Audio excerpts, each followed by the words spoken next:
What's up, you guys? I'm Kevin. Welcome to Movie Night. Have we got a show for you?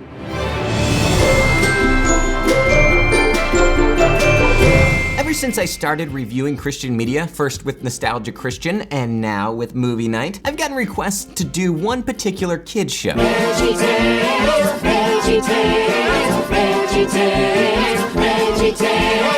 Now these requests perplexed me a bit because, have you seen my show? You realize I'm making fun of the shows that I'm watching, right? Part of the fun of making fun of some of these shows is that they don't realize how bad they really are. And to be honest, I think VeggieTales is hilarious, and it doesn't take itself too seriously. It's funny, it's engaging, the scripts are top-notch, the messages are there, but they don't feel shoehorned in. And they're not afraid to have fun. They don't make every single moment a learning opportunity for the children. Sometimes they're just, well, silly. And the lessons, while rooted in the Bible, are often truths that even non-Christians would have a hard time denying the social value they possess. But they also don't shy away from letting you know that they are a Christian show and they are pulling those truths from a biblical perspective, in a logical kind of way, which is interesting because they are talking vegetables. So I've been trying to figure out how I can implement VeggieTales into a Movie Night episode. I can't Mystery Science Theater it because it's already got funny jokes. I can't make fun of it because they're well aware that they are a comedy show. So I decided to take a cue from my biggest influence, none other than the Nostalgia Critic, and do a list of my top favorite episodes. So without further rambling, here's a list of my top 5 favorite VeggieTale episodes. Why top 5? Because as a Christian ripoff of something that the secular world had been doing years before I came along, I like to keep things perfectly mediocre. Number 5, Rack, Shack, and Benny, a retelling of the biblical story of the Old Testament Israelites Shadrach, Meshach, and Abednego, as only the VeggieTales can do it. These 3 men in the Bible remained faithful to God during the Israelite captivity in Babylon under the reign of Nebuchadnezzar. In the VeggieTales version, we see the story of 3 kids who are forced to work in a chocolate factory making chocolate bunnies. It's all explained in the extremely catchy first song. We used to be so happy. We used to laugh and run. Now there's no time to play, 'cause we gotta work all day, and it isn't very fun. Apparently their boss, Mr. Nezer, really has an affinity for chocolate bunnies. And at first, it seems that he just wants everybody else to love chocolate bunnies as much as he does. For the next 30 minutes, everyone may eat as many bunnies as they want. Bon appetit. Unfortunately, this causes several people to get sick because, as we all know, because our parents told us we're not supposed to eat a bunch of chocolate bunnies. You'll spoil your appetite. So these 3 kids make the decision to not eat too many chocolate bunnies because they don't want to get tummy aches. Well, because these 3 guys don't get sick from eating the chocolate bunnies, Mr. Nezer thinks that they're not lazy and gives them a promotion. Everybody else is lying down, but you 3 are standing up. Actually, boss, I think the tomato is sitting. I'm standing. Sitting. Look, this is sitting and this is standing. I'm standing. But he thinks everybody else has some sort of problem with him because they got sick off of the chocolate bunnies, so he takes like this personal offense to it. You mean I let them eat my bunnies, and in return they all want to play hooky? He then explains to the boys exactly how much he loves chocolate bunnies in this really catchy, funny song. The bunny, whoa, I love the bunny. And he thinks that maybe it's because the chocolate bunnies are too small, and so he decides he's gonna make a giant bunny, and then everybody will love chocolate bunnies as much as he does. It's such a funny concept, but it's so genius the way they pull it off and take this somewhat complicated biblical story and boil it down to something so easy to understand. Mr. Nezer then says that if anybody refuses to bow down to this giant bunny, then he will consider them bad bunnies and throw them into the furnace where bad bunnies go. Little Willy Wonka reference there. Maybe that's where they got the chocolate factory idea. Little does he know that his 3 favorite employees, Rack, Shack, and Benny, would refuse to bow down to the chocolate bunny because they know that they're not supposed to. So he unfortunately has to throw them in the furnace. But they're protected by Jesus. They even find a way to make this funny. Hey, boss. Well, it looks like 4 guys in there now, and one of them's real shiny. God has saved you from the fiery furnace. Then they finish off the story with a song that states the message of the video. My mommy always told me to do what's right, to wash behind my ears and try to be polite. You see, she loves me so. That's beautiful. beautiful. Which is, you should stand up for what you know is right, even if everyone around you tells you not to. A message that I think we can all get behind. Now, this is the oldest one on my list, and unfortunately, it really shows in the animation. There are moments that really look like a video game, but I think that's the only thing that doesn't hold up. I was kind of surprised at how dark this episode gets, especially for kids, but I kind of liked it. It doesn't talk down to children, and it's entertaining even for grown-ups. And the way they pull this story off, with vegetables retelling the story, is pure genius. And that's one thing that I really love about the VeggieTales. Very much like the Muppets, especially Muppet Treasure Island and Muppet Christmas Carol, they tell the stories almost as if they're a play, and your favorite characters, which you know from previous videos, are acting out that play. So that adds an extra layer of comedy whenever you find out who is going to play which character. And it kind of helps kids understand that this is more like a pageant and not a direct retelling of the biblical story. This also gives the writers an amazing amount of freedom when it comes to having fun with the story. And what I love about VeggieTales is they don't let an ounce of that freedom go to waste. Number 4, Josh and the Big Wall. Another biblical adaptation, this time the story of the Israelites in the Battle of Jericho. As with most VeggieTales episodes, this one is a response to a letter from a kid. Today we got a letter from Victor Bartholomew of Sausalito, California. Oh. Hi, Victor! I found out once whenever I met Phil Vischer that none of these letters were actually real. But I think that kind of adds to the comedy and genius of the show that, yes, of course, it's a tool for the writers to be able to kind of set up what they're gonna talk about that day. But it also is part of the parody that this is just a couple of vegetables on a counter hosting a show. And VeggieTales is just self-aware enough to recognize that. How are we clapping? I have no idea. This one starts off with Junior filling in for Larry. They respond to a question about how to deal with a bully. Victor has a problem. He says there's a kid named Louis in his class who hit him yesterday. Oh, my! Oh, my is right. I just love Junior Asparagus' voice. For some reason, it's particularly hilarious in this episode, and I'm not sure why. Much like Bart Simpson, they have a female playing the voice, and it is perfect casting. It's just so funny, anything he says is hilarious. Deep down inside, he wants to hit Louis back. What should he do? Oh, wow. Do you suppose we have a story about that? So they tell the story through their imagination. Close your eyes, Junior, and don't open them until I say so. Well, how did we get here? We're using our imagination. Oh. Once again, VeggieTales able to do something cliche and silly in a way that's self-aware enough to almost be a parody of what they're doing. When Moses died, Joshua became Israel's new leader. Do I know you? I'm the narrator. Oh. So the Israelites, after wandering around the desert for 40 years, have been told that it is time for them to go into the promised land. It's time? It's time? Did he just say it's time? We're going to the promised land. I hear it's flowing with milk and honey. Sounds sticky. 'Cause we're going to the promised land. Speaking of songs, every episode of VeggieTales is broken up with some sort of variation of a silly song with Larry. It's just a part of the show where Larry comes out and sings a silly song. And this episode has what I think might be my favorite silly song with Larry. It's introduced by Archibald, who is a very uptight vegetable, and we'll get more into him later with another episode. He introduces it as if this is some sort of great multimedia event, and turns out it's just Larry showing a slideshow of his vacation on a white sheet. Somehow, them taking the time to animate everyday things is so funny. Larry sings this song about that apparently he saw on vacation. This is a song about a boy and his 3 Sabus. Sick Sabu, a sad Sabu, and a mute Sabu. And also a hippo.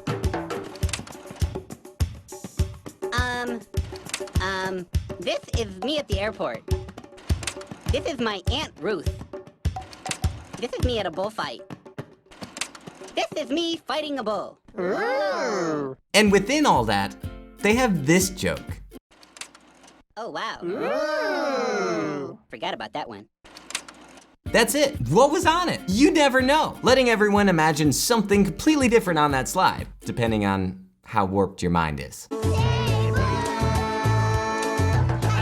The way that Junior's voice during the chorus of the song cuts through the mix and sounds like he's just screaming the lyrics at the top of his lungs is quite humorous. Also, a Larry Boy Easter egg. After the silly song, they cut back to the story of the Israelites who are trying to get into the Promised Land, but are stopped by this Monty Python reference. Who are we? I think we should ask, who are you? Oh, I am Joshua, and these are the children of Israel. Oh! God then sends an angel to speak to Josh, where he gives him some very strange news, in typical VeggieTales-esque irreverent reverence. So he immediately fell face down on the ground in reverence. March around the city once with all your men. Do this each day for 6 days. Have 7 priests carry trumpets of ram's horns in front of the ark. On the 7th day, march around the city 7 times with the priests blowing the trumpets. When you hear them sound a long blast, have all the people give a loud shout, and the walls of the city will collapse, and Jericho will be yours. Well, have fun. I'm sure that would work great if the walls were made out of jello. Ooh, then we could eat them. Eventually, they obey God's commands after Junior speaks. Don't you see what you're doing? God gave you directions and you're ignoring them. Which is so funny because Junior's not supposed to be in the story. This is like if Scrooge was actually able to communicate with the scenes that the angels take him to. I love how they work within the Bible's commands from God because it says that they marched around the city, played the trumpets, and yelled, and the walls fell. And that's how VeggieTales portrays it.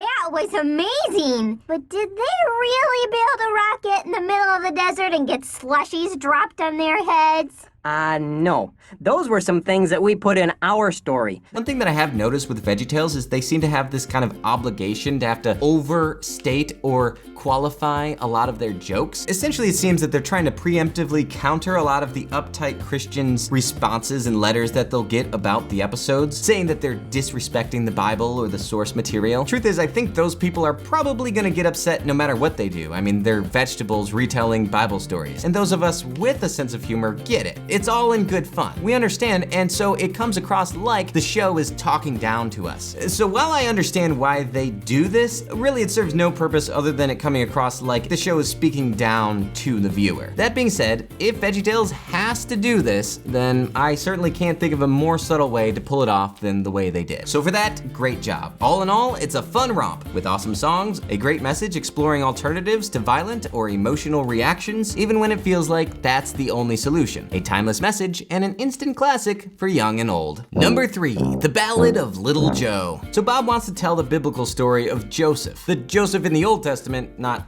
Jesus' stepdad. But apparently, last time, he had told Larry that they would do a Western. What? A Western, you know, with cowboys and tumbleweeds and little doggies. And so as a compromise, they tell the story of Joseph as a Western. With French accents. What? It's a French Western.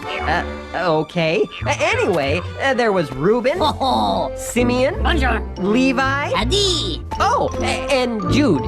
Hey, Jude! Hey. I love how they're not afraid to tell jokes that kids definitely wouldn't understand. I also really like the way they handle the situation between Joseph and Potiphar's wife. And if it's been a while since you cracked open your Bible and read the biblical story, I'll just say that the situation is very adult. Essentially, while Joseph is working at Potiphar's house for him, Potiphar's wife tries to seduce him. Mrs. Robinson, you're trying to seduce me. Being a much better man than most, Joseph wisely rejects her advances. Potiphar's wife is pretty offended by this and proceeds to say that Joseph actually was the one who came onto her and tried to, So in the VeggieTales version, it's obviously much different. Potiphar's wife is offering to let Joseph take some of Potiphar's stuff. I'm sorry, Miss Kitty, but stealing is wrong. If I took that money, I'd be disobeying God. Not to mention I'd probably lose my status as Employee of the Month. Good day, Miss Kitty. this cleans up the scenario for the kids, but also is a very nice analogy for the actual situation. A man being tempted to take something that belongs to another man. Not saying Potiphar's wife belonged to Potiphar, but the marriage act with Potiphar's wife doesn't belong to Joseph. See how hard this is to clean up for a younger audience? And VeggieTales pulls it off fantastically. On top of being funny, I just love the overall message of doing what's right, even if it seems like you're not getting any sort of reward for it. It's so easy to justify doing something wrong because of circumstances, especially when doing something right seems to have negative consequences and leaves you wondering if doing what's right is even worth the effort. Too often we're told that we shouldn't do something wrong because it will have negative consequences. But I don't think doing what's right should be motivated by what will or will not happen to us, because if we can somehow do what's wrong and still avoid consequences, does that make what's wrong right? I don't think so. Sometimes life isn't so black and white, and seemingly bad things happen as a direct result of us doing the right thing. And seemingly good things happen to people who are always doing the wrong thing. So our motivation for doing good should be self-contained. We do what's right because it's right, and not just out of a fear of consequences. This episode also contains probably one of the silliest of the silly songs. Baby needs to tell you something. I don't got a belly button. It's just a song about not having a belly button? It's a little weird, but overall a fantastic episode and very, very funny. Number 2, Lyle, the kindly Viking. This episode is so funny. To me, it's very reminiscent of The Simpsons' Treehouse of Horrors. So the episode gets taken over by Archibald, the uptight vegetable that I mentioned earlier, trying to bring a little bit of class to VeggieTales. I've noticed that to date, VeggieTales has been somewhat lacking in the taste and culture department. I'd like to do a show. Attempting to answer every question they've ever had about sharing. When do I have to share? Why do I have to share? Whatever happened to Funny and Share? Questions, questions, questions. They begin with this very funny short of the VeggieTales putting on a parody performance of Hamlet called, appropriately, Omelette? Hilarity ensues as the uncultured VeggieTales crew fail to meet up to the refined tastes of Archibald. I don't want to do it. It's embarrassing. No, be ridiculous. It's tradition. In Shakespeare's day, all the women's roles were played by men. I think we're gonna get letters about this. I beseech thee, my lady. Oh, my lord! I come with disparaging news. In maybe one of my favorite VeggieTales moments, Omelette learns to share when a young man is kind enough to share with him in a game of Battleship. To be. Not to be. Drat. I love this because I think we don't emphasize enough the importance of charity, and not only how it helps the person receiving, but how it also benefits the person doing the giving. This whole concept is summed up in one simple line. The things God wants us to do for others usually make us feel good too. Why don't we name these light and fluffy eggs the omelet? Hey, boss, where might I find some toast? Get thee to a bakery. Did you understand any of that? Not a word. Then we get another story from Archibald, this one being the title story, Lyle the Kindly Viking. Good morning, Mabel. How are you, dear? Oh, just fine and dandy. Is Harold round here? It's a Broadway-style musical about Vikings. Fortunately, it's not one of those musicals that feels like it has to sing the entire time, like Les Miserables. You don't have to sing every line, but apparently, nobody told Larry this. You guys go ahead.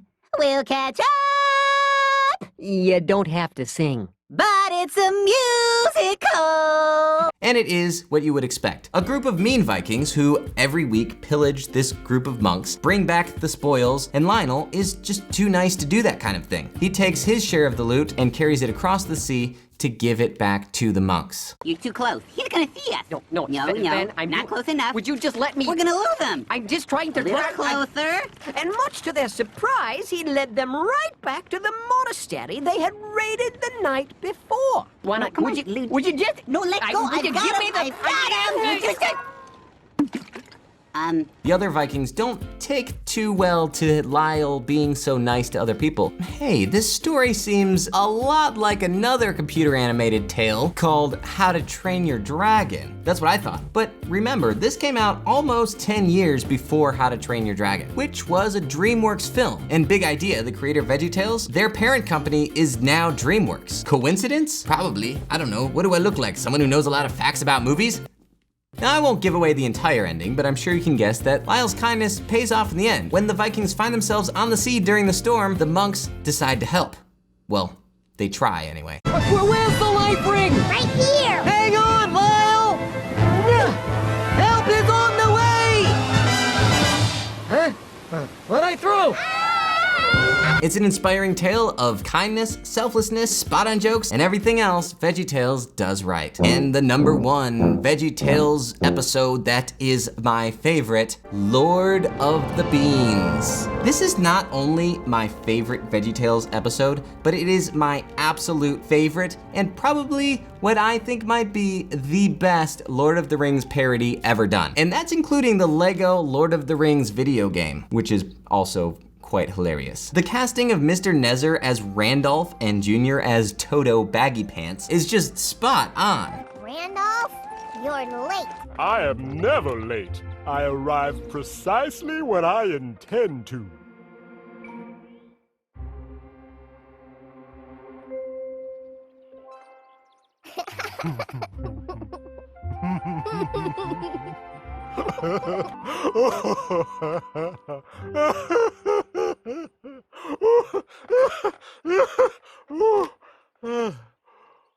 Oh my. I'm not gonna go into a lot of details because this is well worth watching on your own. But I will say, after hearing Phil Vischer, the creator of VeggieTales' story, which you can read in his book, Me, Myself, and Bob, it becomes clear that this was truly written from his own personal experience and struggles. The struggle of having gifts and not knowing what to do with them, or questioning whether you even want them in the first place, and finding ways to use them to benefit others rather than yourself. As a creator, I really resonated with this message, that internal struggle and pressure from other people to try to say, hey, you should use this talent for your own good and benefit and fame and fortune, and then coming to grips with the fact that maybe what you can do with your gift is benefit those around you. And it's told in such a real and relatable way, as a parody of Lord of the Rings using vegetables. It's filled with plenty of your favorite VeggieTales style jokes, clearly inspired by Monty Python, The Muppets, and possibly The Simpsons and Family Guy. This is VeggieTales at its very best, making you laugh, cry, and think about things. And to top it all off, another classic silly song from Larry. I think it's easy to see why this ranks at the very top of my list as the best VeggieTales episode of all time. Plus, they took a 9-hour-long story and condensed it down to 53 minutes.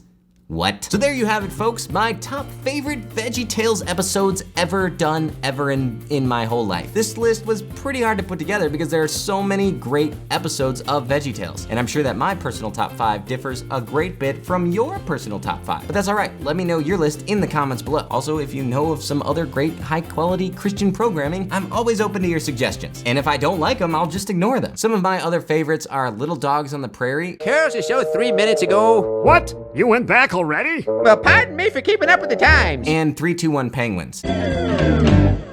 Kevin. Incidentally, Phil Lawler, one of the co-creators of Adventures in Odyssey, was involved in both of those shows. I once did an interview with him. I'll put a link to that in the description below if I remember to do it. Anyway, that's all I've got to say about that. Thank you so much for joining me for this movie night. I'll see you guys later. I'm Kevin, holding Christian media up to the same standard as other media. Good night.